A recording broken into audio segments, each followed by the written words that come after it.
സ്പെഷ്യലായിട്ട് ഓടിച്ചതാണ്. അതായത് budget ടൂറിസമാണ്. Budget tourism പറയുന്ന ആ പാക്കേജാണ്. ഫുഡ്, എന്തിന് പൊങ്കാലയിടുന്ന കലവും, കുറഞ്ഞ വിലയ്ക്ക് പൊങ്കാലയിടുന്ന കലവും പൂജാപാത്രങ്ങളും സാധനങ്ങളും വരെ KSRTC ജീവനക്കാർ അഡ്ജസ്റ്റ് ചെയ്ത് കൊടുത്തുകൊണ്ട് 5000 സഹോദരിമാരെയാണ് പൊങ്കാലയിടാൻ തിരുവനന്തപുരത്ത് എത്തിക്കാൻ വിവിധ ഡിപ്പോകളിൽ നിന്ന് KSRTC കഴിഞ്ഞ സാധാരണ ബസ്സിൽ വരുന്നവർ കൂടാതെ നേരത്തെ റിസർവ് ചെയ്ത് അവരെ യാത്രയും ഫുഡും അവരുടെ സൗകര്യങ്ങളും KSRTCയുടെ വികാസ് ഭവൻ ഭാഗത്തുള്ള ആ ഗ്രൗണ്ടിൽ ഉപയോഗപ്പെടുത്തിക്കൊണ്ട് അവർ സ്ഥലവും കൊടുക്കും. നമ്മൾ കൊണ്ടുവരുന്ന വണ്ടിക്കകത്ത് വരുന്നവർക്ക് പൊങ്കാലയിടാനുള്ള സ്ഥലവും കൊടുക്കുകയാണ്. അത് ചെയ്തതിൽ 5000-ലധികം വനിതകളെയാണ് തിരുവനന്തപുരത്ത് എത്തിക്കാൻ കഴിഞ്ഞ ഈ സർവീസ്, ഈ 101 ബസ്സിലൂടെ തന്നെ.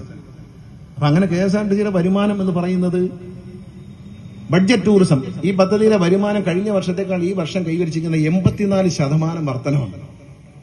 ഏതാണ്ട് ഇരട്ടിയോളം മുന്നോട്ട് പോവുകയാണ്. അപ്പൊ KSRTCയുടെ മുഖം മാറുകയാണ്. വാടകയ്ക്ക് കൊടുക്കാത്ത കടകൾ വാടകയ്ക്ക് കൊടുത്ത ഇനത്തിൽ തന്നെ കഴിഞ്ഞ 3 മാസം കൊണ്ട് 36 ലക്ഷം രൂപ അധികം നേടാൻ കഴിഞ്ഞിട്ടുണ്ട്. അങ്ങനെ KSRTC അതിന്റെ വിജയത്തിലേക്ക് പോകുമ്പോഴാണ് ഇത്തരത്തിലൊരു പദ്ധതി. ജനങ്ങൾക്ക് വേണ്ടിയാണ് KSRTC. ഇപ്പൊ നിങ്ങൾ വൈപ്പിനിലെ ഒരു പ്രശ്നമുണ്ട്, എത്രയോ നാളായി പറയുന്നു.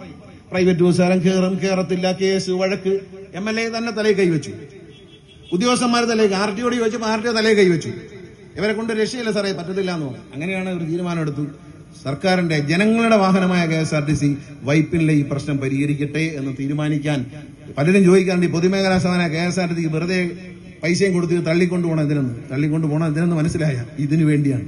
ഇത്തരം ഒരു പ്രതിസന്ധി വന്നാൽ അതിനെ നേരിടാൻ സർക്കാരിന്റെ കയ്യിൽ ഇതുപോലൊരു പൊതുമേഖലാ വാഹന സംവിധാനം വേണം എന്ന് എല്ലാവരും മനസ്സിലാക്കണം. അതായത് ഇതൊരു പൊളിച്ചു വാരി കളയേണ്ട ഒരു സാധനമല്ല.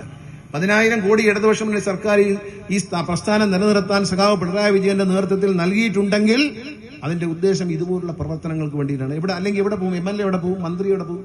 പ്രൈവറ്റ് ബസ്സുകാരെ കാലേ വീണ് അയ്യോ ചേട്ടാ ഒന്നും ഓടിക്കണേ, പറ്റില്ല, അത് വേണം, ഒരു ഡിമാൻഡും വേണ്ട, ഈ വണ്ടി ഓടും, ഇനിയും നിങ്ങൾക്ക് വണ്ടി തരും. ഇത് വിജയിക്കുന്നതിന്റെ കണക്ക് ഞാൻ നോക്കും. എല്ലാ ദിവസവും ഈ കണക്കുകൾ എനിക്ക് അയക്കാറുണ്ട്.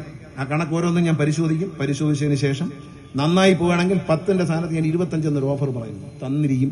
അതിനൊരു മാറ്റവുമില്ല. ബഹുമാനപ്പെട്ട MLA വളരെയധികം ഇതിനുവേണ്ടി പരിശ്രമിച്ചു. അദ്ദേഹത്തിന്റെ ആ പരിശ്രമത്തെ ഞാൻ അഭിനന്ദിക്കുന്നു. അതോടൊപ്പം തന്നെ ഈ വേദിയിലും സദസ്സിൽ